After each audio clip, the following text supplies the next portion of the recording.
G'day, I'm Rob. And I'm Dave. And you're here with us, dear listener, for the final of the 3 Doctor Who 60th anniversary specials, The Giggle. This is our hot take on it. Dave, hello. Hello, Rob. How are you? I'm well. And I wanted to kick off this week, Dave, by opening with something I'd already said out there on X and on Facebook, which is to point out how thrilling doing hot takes can be. You know, I'm sitting here with no idea what you thought about this episode. I have no idea what the rest of the world thought about that episode. I've not gone out there and looked for opinions on it. And I sit here thinking, am I about to say something obvious? Or will I say something that the rest of the world completely disagrees with and says, are you nuts? I don't know what it will be, Dave. I find it thrilling. How about you? Yeah, I absolutely agree. We're going in without any fan preconceptions or conceptions, any received fan wisdom, without knowing what was. We're just going to say what we think. And the great thing about moving back to the Sunday morning slot in Australia is that you can just get up on Sunday morning and watch the episode rather than when it went out on a Sunday night in the UK, and therefore you'd have to sort of go through all of Monday at work, and you'd have to try and avoid social media, which you can't really do, and it all sort of became a big thing. Whereas Sunday morning, you get up, you watch it clean, you write your notes, and then you record, and then you go and see what everybody else thought. I've got to tell you, I have notes this week, Rob. I have several options for most of our sports desk categories, and I'm going to decide that over the course of our conversation. This is exciting. It's the last of the 3 specials plus one. It is. Yes, there is one to come, but for the 3 60th anniversary specials, this is it. Yeah, I'm not quite... Yeah, it'll be interesting when we get to the 4th special, or the 3rd plus 1 special, whether they're that distinct. But these are sort of big picture things that we can talk about next week in our mini-season summary episode. That's right. But Dave, in all those notes, do you have a word of the week? I do have a word of the week, Rob. It is trilogic. Trilogic. My word of the week is flat. That could mean a lot of things. All right, I've written it down. We will talk about it later. That's what we try to do with word of the week. Do you have any opening remarks, or should we just go straight to the spoiler curtain? I will just say very briefly, I again enjoyed this episode. I enjoyed many bits of the episode. It had its imperfections. It was maybe a little bit flabby. There were maybe a few things I didn't think quite worked, but there were some things that worked very, very well. And yes, I was enjoying the episode. Look, I was laughing when I was meant to. I was feeling a bit tense when I was meant to. I was feeling a bit emotional when I was meant to. All the beats were good. It was a good episode. It was a good experience. I have got a number of constructive criticisms as well. All I'll say then is it sounds like we may be in similar territory. Excellent. Well, look, there's a lot of spoilery stuff here, so spoiler curtain down. Spoiler curtains down. And I'll kick us off, Dave, because this is something I've been thinking about talking about all week, and it's Wilf, because after the last hot take we did, a listener commented to us on Facebook that, you didn't mention Wilf was at the end of the episode. And as I said to them, look, there's only so much we can say in 30 minutes. I'm sure we'll have much more to say in this episode. But between that interaction and today, there was an RTD clip that came out explaining Bernard Cribbin's only scene was what we saw at the end of the last episode, and he literally wasn't going to be in this. It's why they had the dedicated to Bernard Cribbins at the end of the last episode, and so on and so forth. So all those spy photos we saw where Tennant was pushing Cribbins around, I thought these were scenes. Apparently not. He was probably just pushing him around on the set. I thought much more had been filmed. It hadn't. And they do paper over it well in this episode with a body double, and they just get him out of the way. But yeah, that was the last we saw of Wilf last episode. I'm glad we have it, but how bloody sad that he was around, Dave. He attended all these read-throughs. There was more to come from the character, but when the rubber hit the road, he only did that one episode. Yeah, I didn't realise that either until I listened to a few other Hot Take podcasts where people had been a bit more clued into this and had been sort of following the production notes a lot more than perhaps we have. And they said that, yes, he was scripted to do more in the third, but he just physically wasn't up to it. And so they just said, no, look, let's just do the one scene, have it really nice, have it really special, and then, call it quits. And so, that was the case. And look, there are always things that we don't get to comment on in a hot take. And, we have very strict rules about how long they should go for. We have a very, very strict rule that we've imposed since day one, that no review should ever be longer than the thing it's reviewing. Correct. But we do like to make these nice little things. And look, again, to plug next week, we will be sort of pulling out some of those things we missed in our season wrap-up. And in many cases prompted, I think, by the listener feedback we've had about things we've missed as well. Definitely. So again, if you are out there, comment on Twitter, on Facebook, email us, whatever, and get your comments in on this episode or all three of the specials. Absolutely. Especially if there's something that you think we should have talked about but didn't. Indeed.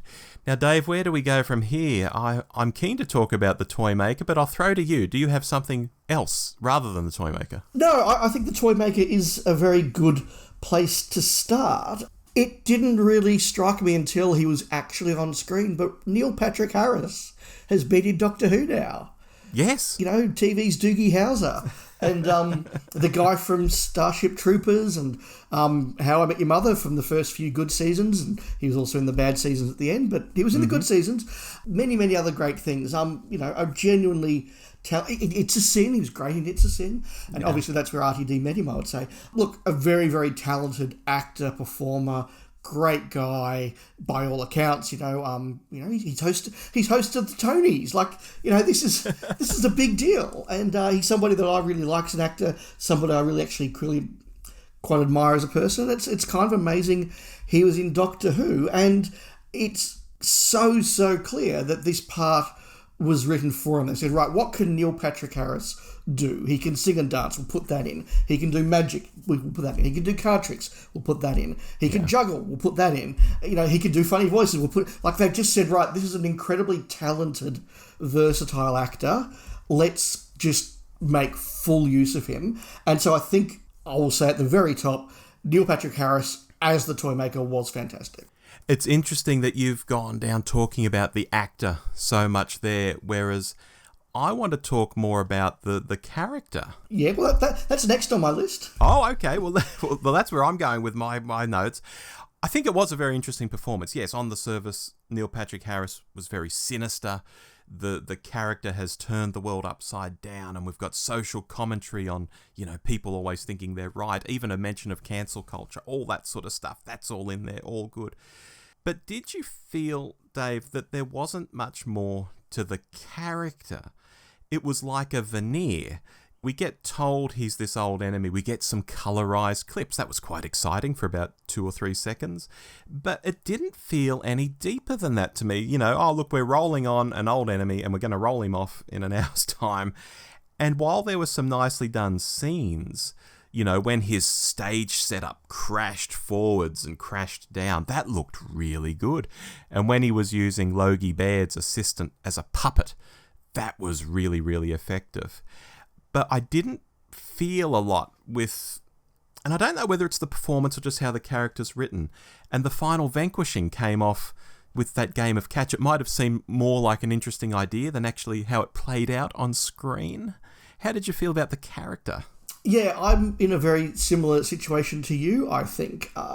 So I really like the Toy Maker as a character. I think the Celestial Toy Maker is a pretty good story. It sort of drags me in episode 3, but as a kid I loved episode 4 so much. I think episode 2, if we found it, would be really cool. But this is an interesting character that has continued through Doctor Who's history. They've tried to bring him back several times. There was the aborted Nightmare Fair. Gary Russell's done a BBC book about him. I think Big Finish have recast him and had a number of different sort of stories with him. So there's always been this thing of, he's such an interesting idea that we want to bring him back, and finally he is. And the highs were really high. Let's be really, really clear about that. I agree that the stuff in the cold open was really, really well done. The stuff with Logie Baird's assistant and the Puppet Master, that was amazingly visually well done and a really creepy idea. And yes, the moment when they got into the sort of the hall of doors and they start to understand that reality doesn't work in his world quite as the same, or it doesn't work in his world, reality is different. And I thought, this is it, great, we're finally doing some games. The Toy Maker is now setting some quests, and it's going to be, this is really, really good. And I looked at the clock and I said, it's halfway through. It's taken half the episode to get to the Toy Maker games. Okay, well, that's fine. And then it sort of disappeared. His taunting of the Doctor with the death of sort of his companions, I thought that was really cleverly done and really good. And that, it didn't quite go anywhere, but it was a good moment. But Yes, I did get to the very end where they were playing catch, and I thought, okay, what's going to be the really clever? Oh, he dropped the ball. Yeah. Is that it? And I don't quite know what that was all about. Like, did he just drop the? Like, is that it? I mean, maybe there's meant to be some sort of literary irony that this great, powerful, immortal, elemental force was brought down because he didn't catch the ball, or maybe, but it didn't really sell me on that. What are even the rules of this game? Can you just throw the ball 10 metres to the left of someone and when they don't catch it, you win? Or do you have to actually throw it to them? Or what is the rules? Yeah, it was all a bit sort of... because I was sort of like, well, how does it work? Can the doctors just keep throwing it to each other? Can he take it in the TARDIS and then throw it? And I thought that was maybe something that they were going to do. There was going to be some sort of like time portal-y, or this is going to be, we're going to take the TARDIS to the middle of deep space, throw the ball, move the TARDIS, and a billion light years somewhere else the ball arrives. Yeah. We were going to sort of get to that sort of thing, and yeah, so, I wasn't quite sure. The dancing around to spice up your life was really well done, because there's a moment you go, this is maybe about to get a bit... Oh, no, he's killed people. He's nasty. Okay, good. That's really good. I like the fact that he shot the Doctor. For 60 years we've had moments of, come on, villain, why don't you just shoot him? Mm-hmm. And this guy's like, no, I will. So that gave him some really good presence. So, like, many, many ticks along the way, but I don't think he was quite used in the way I expected, the way he could have been, and I did think the defeat was a little bit sort of like, oh, okay. Yeah, I'm already starting to think, for this quotation mark 60th anniversary of Doctor Who, whether they shouldn't have brought the Toymaker back across all 3 episodes, and it becomes this mounting threat across 3 episodes, so that the finale is just, a big climax to these previous 2 battles they've already had with this guy, and it's just a really, really big deal. I think that might have worked better as an anniversary concept, because you get people out there when you bring up this topic and say, is this really 60th anniversary fodder? You get, well, they don't have to be multi-Doctor stories, you can just hear the smugness coming off them as they say it. And I always reply, well, I don't need a multi-Doctor story, but I need something big and epic. And I think maybe having the Toymaker as the villain across the 3 stories and just increasing threat. You might even think you've got rid of him at the end of the first one. Then he's back again. That could have been a really interesting mini-series rather than just 3 wildly different stories to celebrate. I get what you're saying, and I'm open to that. I'm not sure whether that would have compromised the first 2 in a way that may have been a bit unsatisfying. And to be really cynical, if we had really built him up so much over 3 hours, would him being defeated by a game of catch be even more lame? Well, you wouldn't have the game of catch. Maybe that's how you defeat him at the end of the first episode. Maybe. And each time he comes back, it gets harder and harder. I don't know. Dave, you mentioned in that discussion the Doctors tossing the ball between one another. Do you want to go there? Yeah, why not? It's probably the big point. We got the 15th Doctor about 40 minutes into the special. Yeah, through bi-generation, and for some time, rumours of the Tenant Doctor splitting off from Ncuti have been out there. Indeed, this past week when RTD was quoted as saying, oh, look, I'm doing something crazy and new for Doctor Who, I actually threw it out there on social. If this doesn't point to the rumour, I don't know what does. And one of our listeners, Alex Macon, will attest to the fact that he asked me on X, okay, so what's the rumour? And I didn't want to put it out there publicly, so I DM'd him with it. And I hope you're not spoiled now, Alex, because what I told you was absolutely spot on. This rumour was out there, Dave, wholesale for some time. Yeah, I hadn't heard it until midweek when, after RTD's comments, a lot of people seem to just go, oh, well, he's just confirmed the rumour, so we can now talk about the rumour. It's like, well, now that he's confirmed the rumour, it's literally a spoiler, guy, so why are you talking about it? But people exactly. just went, oh, no, everybody knows this now. Well, I didn't until somebody spoiled it for me, so... yeah. And it wasn't one person, like, this was everywhere now. It was just like RTD sort of gave license to people just to, like, spoil the episode, which was a bit weird. It was an interesting concept. I think it certainly made things a bit different. I think getting to see the Doctors interact with each other was good. It gave Ncuti a nice, soft open. And I think the fact that we can kind of get that post-regenerative who am I, what am I doing, what's going on crap over with, like, in 15 minutes with David Tennant, and now I expect him to hit the ground running in his first proper episode. That's a good thing. I didn't need David Tennant forever. I'm not quite sure why David Tennant is this doctor that always comes back and he always finds another way to be there. I didn't need 15 minutes of him having dinner in the garden. I just didn't. I'm sure there are people out there that thought that scene was lovely and wonderful. I just didn't care. The big thing that I sort of did take away, though, is the Doctor or the show now has the Avengers problem, where once you've set up the Avengers, as people would probably know from the Marvel movies, you now have this thing where, if Spider-Man's facing an enemy, you now have to have some lines where you go, oh, and this is why Thor isn't here today, and this is why Iron Man isn't here today. The Avengers are busy today because they're not contracted for that movie. And I did sort of think, well, now anytime that the shooty Doctor is on Earth, things get a bit serious. It's going to be like, why don't you go get David Tennant's Doctor? Because he's just hanging around now. So I think that's going to be a bit of a problem. And the final thing I'll say, since I'm kind of just rolling with this, once that rumour was out there, I did see a lot of people not a lot, some people quite concerned about this idea of, it's changing mythology and everything. And I must admit, as it was happening, I thought, okay, so the David Tennant Doctor is around, but the Doctor's defined by who's the star of the TV show. And we know that David Tennant's leaving at the end of this episode and Ncuti Gatwa's taking over. So the fact that there is another Doctor out there is kind of irrelevant to me because they're not co-stars of the show. David Tennant is handing over to Ncuti Gatwa. Ncuti Gatwa is the Doctor. So whatever. Yeah. Oh, and look, in a very... I mean, this is a show about time travel. When you're watching the David Tennant Doctor doing something, the Patrick Troughton Doctor is out there doing something else. He didn't stop existing. Yeah, that's exactly right. And look, the example's always given that when Patrick Troughton's Doctor is facing the chameleons in The Faceless Ones, William Hartnell's Doctor is literally on the other side of London dealing with the war machines. Yeah. So yes, there are always multiple Doctors out there. This has made it more overt. I guess RTD wanted some nice family scenes. I don't know. As I say, I wasn't particularly excited by it. I wasn't particularly stressed by it either. Like, it happened, we got some good byplay, no pun intended, and then Ncuti Gatwa took over, and Ncuti Gatwa's now the Doctor.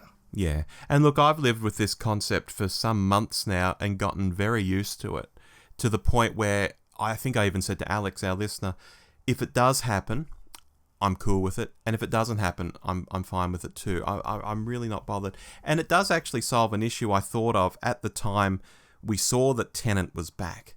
And then it was like, oh, he's only coming back for 3 stories. Isn't that a shame? Isn't that wasteful? Even if they pad it out with some novels or some comic strips, having a Doctor, a whole incarnation for a few episodes seems so very wasteful. But now we have this brave new world where Tennant can come back anytime. We could even do a Tennant mini-series if we want. I understand your point about do we need more Tennant and all of that. All of that's really fun for Tennant fans, although I will say it does seem a little unfair on Ncuti that every other Doctor has always had a bit of clear air in this respect, but he's not going to be afforded that. There's always the chance Tennant might pop up somewhere or Tennant might get a special somewhere. Yeah, that crossed my mind as well. I think that in my mind that was outweighed by the way that we got the post-regenerative nonsense that we always get kind of just dealt with quickly. And look, I get the feeling that Ncuti is not going to be a Doctor easily overshadowed. Yeah. 2 quick comments on the bi-generation, Dave. Tennant got to do the "It Feels Different This Time" line, which I thought was a nice nod to his father-in-law. Yes. In Case Vejasani. And the way they shared clothes, not only was it very funny, but it must mean that Dave was going commando in those scenes if Ncuti got the jocks. You thought about that far more than I did. Fine, leave that there. Well, I was looking and I thought, oh, look, Ncuti's got shoes on. Does that mean Tennant's got shoes on? And I was looking to see if Tennant had shoes on. And yes, he was barefoot. And I thought, oh, this is very clever. They've actually, bits of clothing have gone to both of them. Wow. I look for these things, Dave. I noticed that one was barefoot and I just thought, oh, maybe that's because that was easy to play catch. I didn't even... Well done, Rob. You picked that. I didn't. Yeah, that's what it was. Anyway, points from you, Dave. Well, let's go with Mel. Mm-hmm, yes. Bonnie Langford was back. Bonnie Langford was great. I think, was she a bit underused? Maybe. I don't think she really got a proper hero moment, which I thought was a shame. I think, Like I get that the guest companions are always going to be overshadowed by the Doctor and the actual companion, and that's fair enough. I just would have liked one proper hero moment from Mel. I think it was a shame she didn't get that. But look, Bonnie was back. Bonnie was great. She walked into the role really, really well. We got, the perfect one sentence explanation. I travelled with Savile Glitz for ages. He died. I came back, which in my mind suggests that Dragonfire was contemporaneous with the 21st century. I'm not sure if that quite works, or maybe the space Uber that she got had time travel facilities. I don't know. Who cares? Bonnie's back. It was nice to see her. She was good. Could have done more. That's my point. I found it interesting when she sees the Tenant Doctor, because obviously she's working at Unit, and I guess there's been a buzz around the building, the Doctor's coming, the Doctor's coming. So she knows this is the Doctor, but I'm surprised there wasn't a line like, oh, look at you, like, just to acknowledge that this was a different Doctor, just to acknowledge she hadn't seen this Doctor before. Something along those lines. It just felt like, oh, here he is, big hugs, we're off and racing. It just felt like it needed a line, maybe. Yeah, look, I get the fact that probably since she started working for Unit, and particularly going to the ex-companions, therapy group, whatever it was, that they would have sort of had that understanding. I was kind of waiting for a line about, I've seen this before, I've already had two Doctors, because she's one of those rare companions who crosses over two Doctors. Yes. Properly does. And so I was waiting for Donna to go, he's going to change, he's going to be different. And she's like, yeah, I've seen this before. I thought that was a missed opportunity. We have a whole episode on companions who cross over Doctors. We do. There's a plug. We do. We absolutely do. So yeah, look, I thought it was good. Quick side question here, Rob. Yes? Did Liz Shaw have red hair? Sort of strawberry blonde, so it's on its way to being red. Okay, so do we can still count Mel as the first redhead then? Yeah. Okay, so I was worried there was some Liz Shaw erasure there, but no, I'll take your, because you're far more into like fashion and hair than I am, Rob. So I will go with your view that strawberry blonde is not red. Very good. I think it also depends on how those old images have been coloured. Sometimes the colours are a bit funny in old 70s images. Yes, and I think she also had a wig for at least Ambassadors of Death. So there you go. Yeah. Some quick points, Rob, because we are getting towards sports desk time. Although, look, if we go a couple of minutes later, it's allowed. It's the 60th anniversary. The rules of time are bending themselves right now. Yes. Unit is back. Unit remains pointless, and Unit remains annoying in my view. Kate Lethbridge-Stewart is still phoning it in. We now have a big Unit towel, which is just so Marvel. It's kind of cringe. I'm not here for this big modern take on Unit. I don't think the new series gets Unit. I'm very worried about this idea of a Unit spin-off. Did you enjoy Unit, dislike Unit, didn't care? I'm more on the didn't care in that respect, Dave. Although the line, oh, your father tried to keep this secret. No, they didn't. They went belting around the countryside in Land Rovers with Unit written on the side. It wasn't that secret. No, that's very, very true. I thought that RTD's negativity about humanity came through a couple of times, and I've always thought that's a bit of a shame from somebody who's normally so jolly. He's just not optimistic about humanity, and that came through, and that was a shame. I have no idea what the salt thing was, and I think that was just an unnecessary excuse to get the toy maker back into the universe. I did like this idea, though, that he had his own realm and now he's escaped into reality, but the salt thing, that just made no sense to me, but whatever. And we did get a moment of the use of the word celestial, very, very explicitly said to be travelling around in space and cosmic, not sinister people from, a certain part of the world, which has always been, a fan controversy. So, interesting to see it referenced in there in that way. Which never should have been a thing, because although the episode or the story is called The Celestial Toymaker overall, I think the only time they say The Celestial Toymaker, it's meant to be a lowercase c.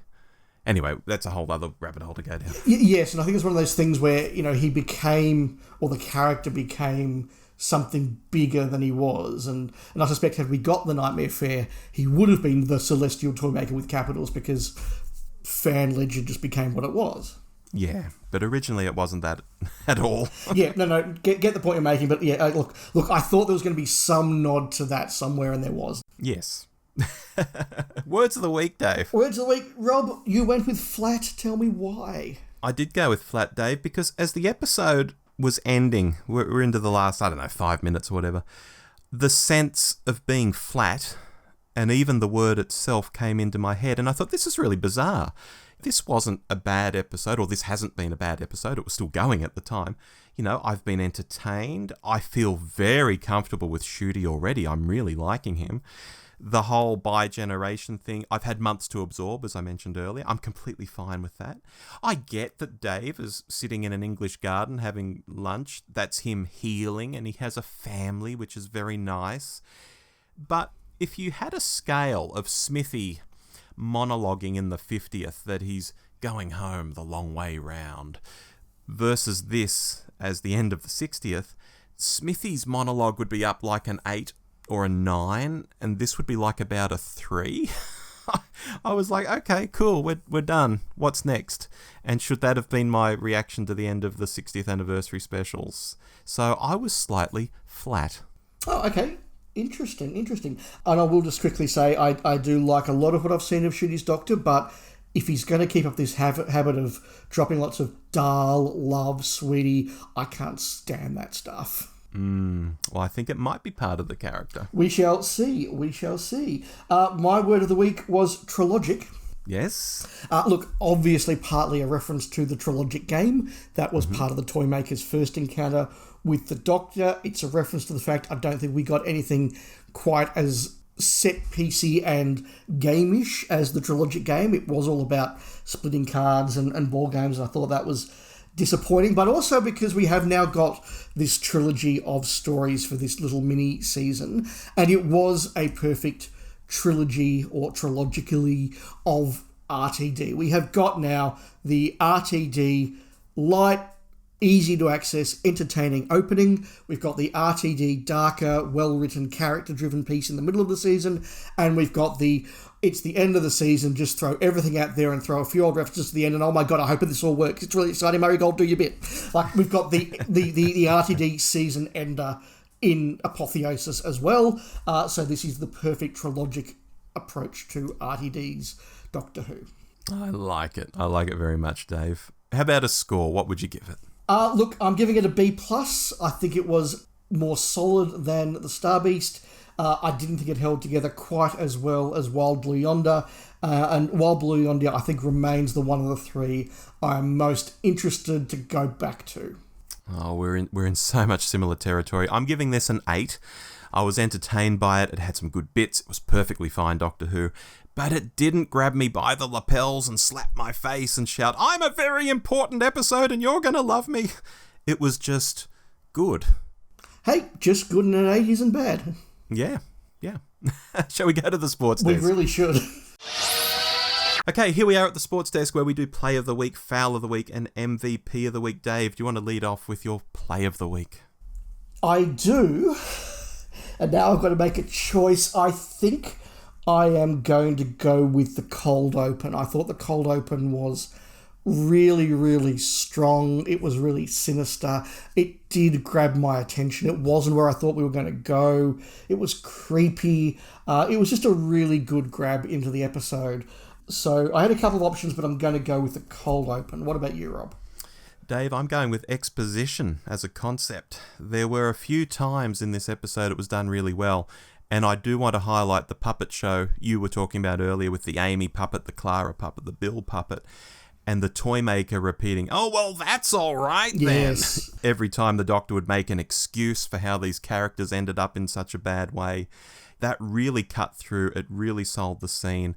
And the exposition was a part of what was going on naturally in the story. And I thought, spot on. Great stuff. Very true. Keep us going with your foul, Rob. Dave, my foul is also exposition. There were a few times it was done really perfunctorily or really clunkily, like when Mel explains herself to Donna, or when Kate appears up on the top of Avengers Tower and is walking towards the Doctor and she's like, I fought them all, robots and yetis and clones, but how do we fight the human race? I thought, how is that a real line a real person would lead with? Yes. Rather than just a bit of exposition hiding as something you'd put in a trailer. That was so bad. Yeah, look, that's fair. And I've locked in on my foul of the week as well. I almost went with the ball game, but we've talked about that. I'm going to go with the angry man wanting to beat up a car, because that was just... It wasn't a great bit of acting. No. And it wasn't a great bit of dialogue. It was another example of... Look, we'll talk about this a lot next week. I've got a lot to say about RTD and this stuff next week when we do our wrap-up. But when RTD weaves his message in, he's really, really good, as we've said. There are occasions, though, in this set of 3 episodes, and this was another example of just, I'm going to stop the story right now. I'm going to stop the fiction right now. I'm going to put the author's message down in really blunt terms, and now I've done that, we can go back to the story again. And that was an example of this. It's like, here is my message, boys and girls. And it's like, okay, that was subtle. Well done. And it wasn't even delivered by a good actor. Oh dear. So that was my foul of the week. All right. How about your MVP? Look, no shocks here. It's Neil Patrick Harris. He was just amazing. Maybe because I'm a big fan of his work and of him generally, that's sort of come through. I would have loved to give it to Bonnie, but I didn't think she got the moments to sell it. Shooty didn't get enough. Tennant was okay. I just thought Neil Patrick Harris did everything he had to do really, really well, and I'm just so excited and giddy that he was in Doctor Who. I thought he was great too, but I'm going to come full circle on Tennant. I gave it to Tennant in the first of the specials. I'm giving it to him in the last of the specials. I think when I see Tennant on screen, especially this older, wiser Tennant playing a slightly different Doctor, I think, yeah, this is just the Doctor. It's so effortless for him. I just believe in the character. I don't see David Tennant playing a role. It's the Doctor, and I'm going to go with that. That's really wonderful. And I gave him Player of the Week in our second episode. You did. So he's actually won it all 3 weeks from at least one of us. And given neither of us are particular fans of David Tennant's Doctor, that's a testament, I think, to how impressive he's been. And I've heard now in a number of reviews and a number of podcasts, other people who are like, look, he's not my favourite Doctor, but he's doing really, really well here. So, yeah, look, that's very respectable. Yeah. Look, to summarise, very similar to you, Dave, this didn't intrigue as much as last week's episode, which is why I've got it sitting, 0.5 points below it. But they're around the same level for me, perfectly good, perfectly competent. If they were episodes 7 and 8 of a 10-part series, I'd be like, gosh, we're getting some good stories this season. But are they, and I ask this again in capital letters, a celebration of 60 years of Doctor Who? I don't think they are. You can say you liked them, and it was great to celebrate the anniversary with a good story that you liked, and that anniversary stories don't have to be multi-Doctor, as I mentioned earlier. I understand that mindset that some people have, and I understand why they say it, but did the 60th deserve something more, something that pushed the boat out and wasn't just 3 adventures for the Doctor and Donna? I think you should play the Doctor Who sting there and throw up the words "to be continued," because I will answer that in detail next episode. Alrighty, Dave. And just before we go, there is a next time trailer. Have you caught it? I have. It's going to be a big romp, I think, Dave. The Doctor is dancing in a nightclub. He picks up Ruby, and then they battle an airship full of space dobbies. You're going to love this one, Dave. We have had typical RTD opener, dark mid-season story, and messy season finale. I think we are going to get RTD Christmas.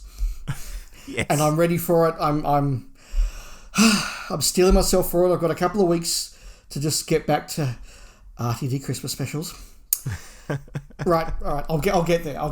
You'll get there. You'll be fine. But until then, I've been Rob. And I've been Dave. See you next time on the Doctor Who Show. Goodbye. Bye.